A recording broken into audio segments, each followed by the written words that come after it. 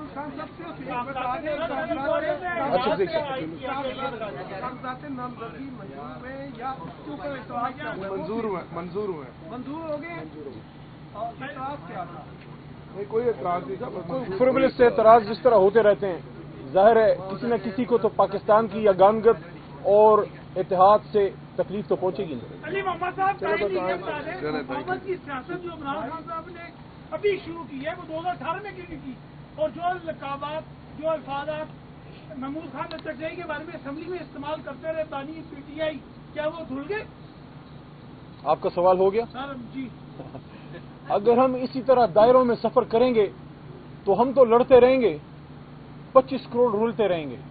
آج عمران خان نے، اور میں آپ سب سے یہ درخواست کرتا ہوں، پچھلے 25-30 سال میں جو سب سے بڑا مضبوط میسج کسی بھی بڑے سیاسی لیڈر نے اسیری کے دنوں میں زندان سے دیا، وہ عمران خان نے دیا، کہ جب میں اور میرے بڑے بھائی جناب عامر ڈوگر صاحب اور ہمارے انتہائی محترم سردار لطیف کھوسا صاحب، بھائی جان آپ کی توجہ چاہ رہا ہوں، جب ہم جیل میں جناب عمران خان صاحب سے ملنے گئے بھائی، تو انہوں نے 200 دن کی اسیری کے بعد اور بدن میں گولیاں کھانے کے بعد اور اپنے گھر پہ ذاتی حملے ہونے کے بعد اور 1500 سال میں ہمیشہ زنا جو ہے وہ ایک قابل نفرت اور قابل تعزیر جرم ہوتا تھا، نکاح میں سزا پانے کے بعد 1500 سال کی تاریخ میں پہلی بار کسی مسلمان کو نکاح کرنے پہ سزا ملی ہے۔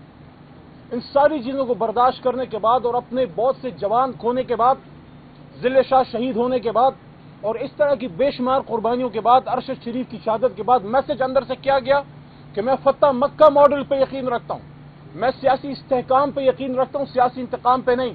اور دوسری بات انہوں نے یہ کی کہ میں چاہتا ہوں کہ جس طرح غیر مسلموں نے حضور نبی کریم صلی اللہ علیہ وسلم کی فتح مکہ ماڈل کو لے کے اپنے ملک ٹھیک کیے، اور مثال انہوں نے دی نیلسن منڈیلا صاحب کی کہ انہوں نے ٹروتھ اینڈ ریکنسیلیشن کمیشن بنا کے ملک کو آگے لے کے گئے، یہ عمران خان کا میسج ہے جیل سے سیاسی استحکام کا۔